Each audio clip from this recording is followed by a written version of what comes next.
Yo, people, estamos aqui. Boa noite a tu que estás aí desse lado. Boa noite aí a todo angolano como eu. Boa noite a todo aquele que ama Angola. E epá, isso é um live curto aqui. Vamos falar aqui de algo que é muito importante. Veja só bem. Políticas de impacto. Qual é a diferença entre políticas de impacto, ok? Vamos só ver.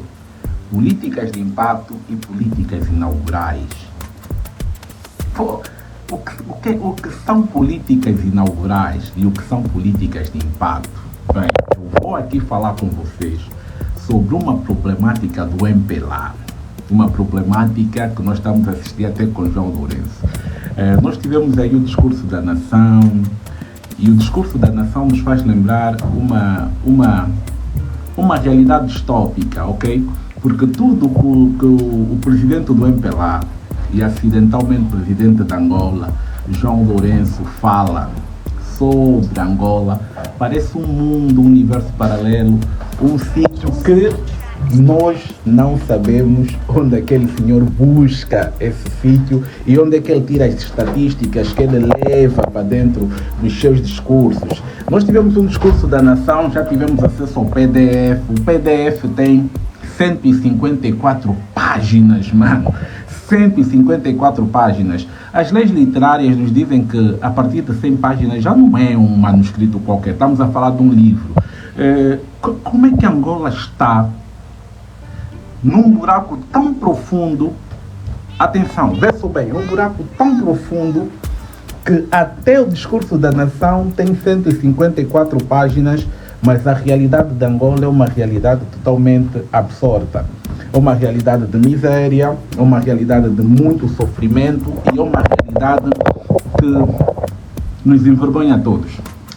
Algo que me chamou a atenção foi o presidente do MPLA, acidentalmente presidente de Angola, ele conseguiu afirmar que Angola, os angolanos agora, a esperança de vida dos angolanos aumentou para 4 anos. Eu pergunto, mas quem dá esse tipo de estatísticas ao senhor presidente do MPLA e acidentalmente presidente de Angola? Porque a presidência de Angola nas mãos de João Lourenço foi um acidente. Foi um acidente que tem vários fatores envolvidos, né? É preciso nós pensarmos que José Eduardo já não estava bem no seu juízo, José Eduardo já não estava bem, pegou e atirou o país nas mãos de uma pessoa que não tinha noção do que fazer com o país, ok? É preciso nós pensarmos dessa forma, porque, na verdade, quando muitas pessoas alertaram-nos e nós fomos levados pela euforia, muitos de nós decidiram dar um voto de confiança ao senhor presidente do MPLA, presidente acidental de Angola.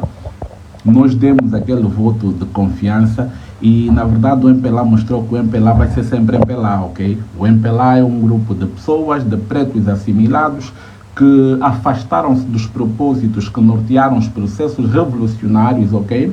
Que nortearam aquela ideologia toda bonita que tinham à volta e que receberam o país por conveniência. Vamos só olhar para as coisas. Quem conhece a história de Angola, quem lê o livro de descolonização de Angola, sabe do que eu estou a falar.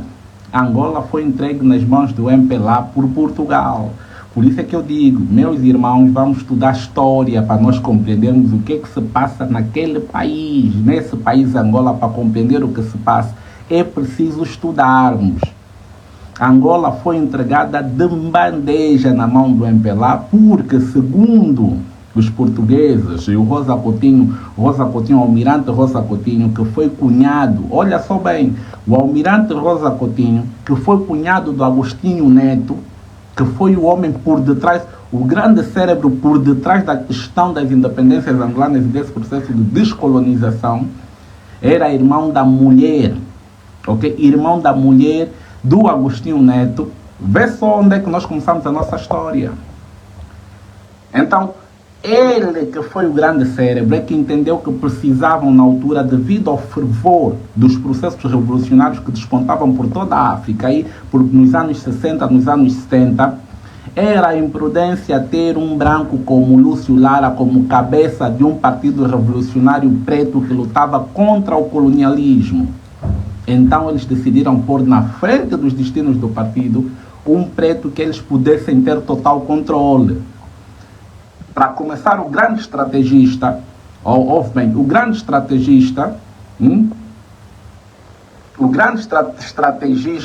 o cunhado do Agostinho Neto, Almirante Rosa Coutinho, a primeira coisa que fez foi empurrar uma mulher branca para o preto assimilado. O preto assimilado é um preto que tem orgulho profundo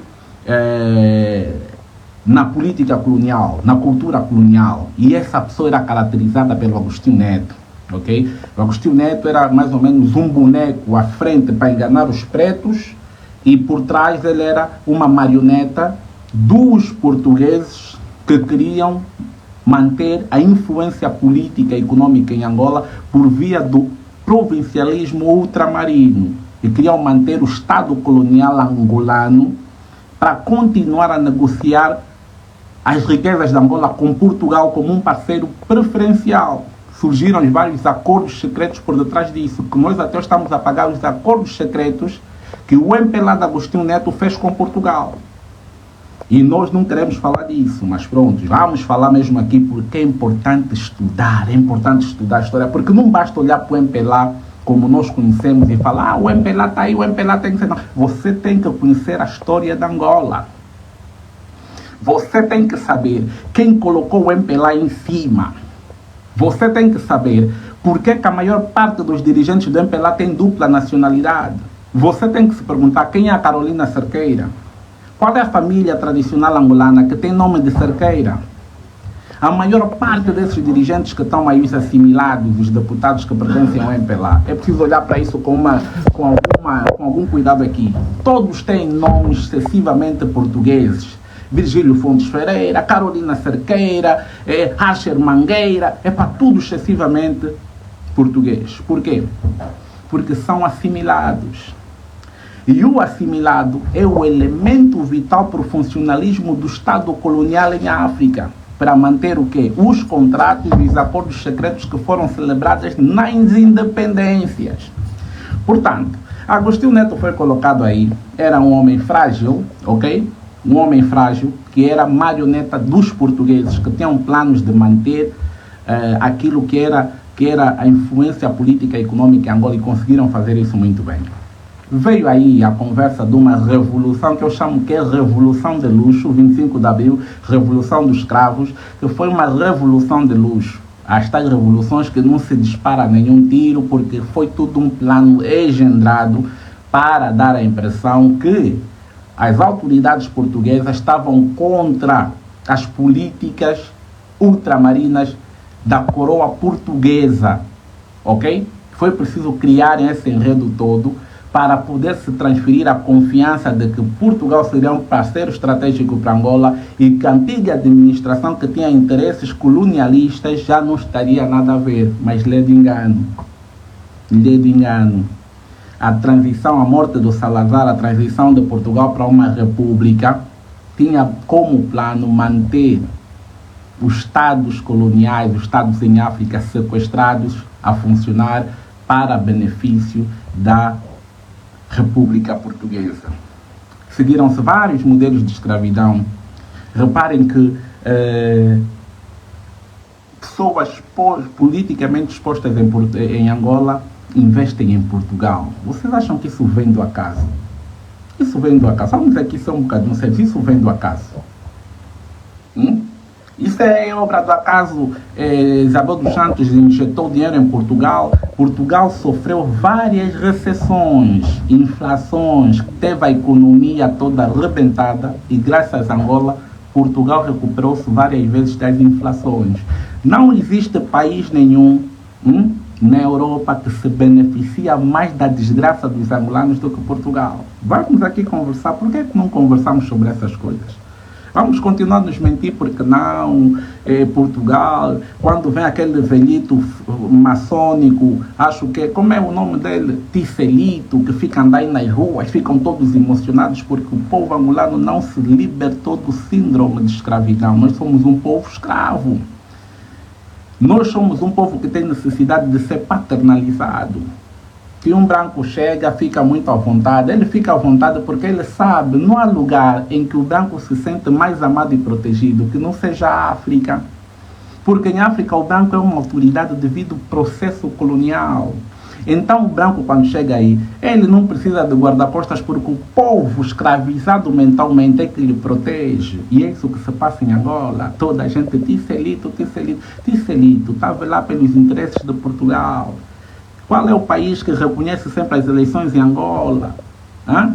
Qual é o país que é a porta de influência de Angola para a Europa e para o mundo? Comecem a pensar nisso. Pensem também nas questões que vamos tocar daqui a pouco, que tem a ver com os processos de distração e engenharia social, que nós chamamos de pão e circo. O que é o pão e circo, meus irmãos? Vou-vos contar um bocadinho do pão e circo para a gente poder entrar na nossa conversa. Políticas de pão e circo, o que é isso? São as políticas de distração. Políticas de distração. Durante a decadência do Império Romano, vamos entender bem, durante a decadência do Império Romano, o Império não queria que as pessoas se apercebessem da iminência da corrosão do Império Romano. Então eles criaram o quê? Foi a época da criação dos grandes coliseus, em que gladiadores lutavam até a morte para o divertimento das populações. Então, os dirigentes de Roma, naquele tempo, como sabiam que era inevitável a queda de Roma, Roma estava a se fragmentar enquanto império, baixaram um decreto que o povo tinha, toda a gente tinha direito a receber 2 pães e um pote de vinho ou de água. E as entradas no Coliseu para assistir às batalhas sangrentas dos gladiadores era gratuito. Os coliseus ficavam cheios e o povo ficava lá distraído. Os gladiadores, que muitos desses gladiadores, okay, eram prisioneiros de guerra, que foram capturados durante as manobras expansionistas do Império Romano, lutavam aí até a morte. E o povo delirava com aquilo. O povo ficava distraído, porque era diversão para ficar distraído, e tinham que encher a barriga com vinho fermentado, cerveja fermentada e pão, que era gratuito por decreto romano. Manter as pessoas distraídas enquanto os políticos notavam que a decadência era iminente, que iam cair a qualquer momento, mas queriam tirar todo o proveito. Para tirar o proveito e evitar as revoltas populares, era necessário manter o povo distraído nos coliseus e a comer o seu pão e a beber a sua cerveja. Essa tática é a que é usada hoje em dia. Angola é um Estado. Tu vês Angola como um Estado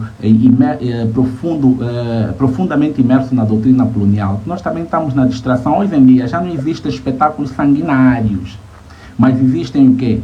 As ligas de futebol, ok? Os tais desportos de massa, que são espaços que são usados para distrair as pessoas, ok? Dos enredos políticos que acontecem nos bastidores dos Estados coloniais. Você, angolano, está aí, mas você tem uma equipe em Portugal, você é do Benfica, você é do Porto, você é do Sporting. Vais a ver a ideia. Se nós não começarmos a entender as políticas e a ciência do próprio colonialismo na descaracterização do indivíduo e, acima de tudo, na descaracterização da consciência do indivíduo, você nunca vai entender por que nós estamos onde nós estamos hoje. São as políticas do pão e circo.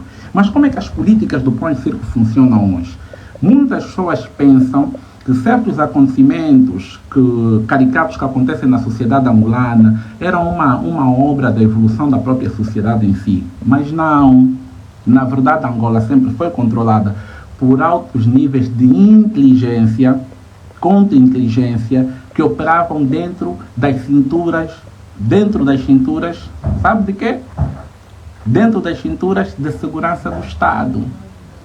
Eram consultores que vinham de várias partes do mundo. Nós tivemos aqui consultores brasileiros, consultores israelitas, consultores russos, consultores de toda a parte do mundo, que são chamados cientistas sociais e engenheiros sociais. Eles são os grandes responsáveis por controlar a máquina cultural e a máquina de difusão da informação. Entendam bem, a máquina da difusão da informação. Muitas vezes vêm certos acontecimentos na nossa sociedade, artistas que estão a bater de repente, que estão a trazer uma tendência que visa desnortear o pensamento e manter as pessoas distraídas e pensam que aquilo é por acaso. As galas de premiações existem para criar referências, essas referências e estereotipos se massificam no interior das sociedades e dependendo do nível de influência que naturalmente é sempre negativo, acabam sempre por manter as pessoas absortas, distraídas e mentalmente fragilizadas. E é aí que o sistema se aproveita e faz a sua festa. Não havia necessidade para Angola, um país tão rico, ser governado com esse estilo de propaganda e distração. Não havia necessidade disso, porque nós precisávamos de crescer, desenvolver o país no verdadeiro sentido, porque Angola é uma terra muito linda, pá. Angola é uma terra linda, mas é uma terra empobrecida, é uma terra de maldade, é uma terra de ódio, que sempre se governou com ódio. Como é que é possível uma terra fértil, com vários campos férteis, as pessoas morrem de fome? Como é possível, com 20 e tal anos de paz, ainda vivemos fundamentalmente com mais de 80% de importação de produtos estrangeiros? Como é possível? Como é que se explica isso? Como é possível? Como é possível os angolanos estarem a ser humilhados hoje em dia a comer cabeças de peixe, montes de cabeça de peixe nas praças do Ambo custam 500 kwanzas? Os angolanos hoje comem patinhas de galinha, porque aqui entendeu-se que há mercado para os angolanos comerem porcaria. Os angolanos comem carcaça, estamos a falar de carcaça, que é o resto que sobra das galinhas nos grandes matadouros e etc. Extrai-se a galinha toda, aquele conjunto de ossos que fica com restos de carne, aquilo é que os angolanos hoje em dia estão a comer. Inclusive, cu de galinha, entendam bem o nome, é cu de galinha, os angolanos comem. Como é que é possível, dentro dessas circunstâncias em que os angolanos regrediram profundamente nas questões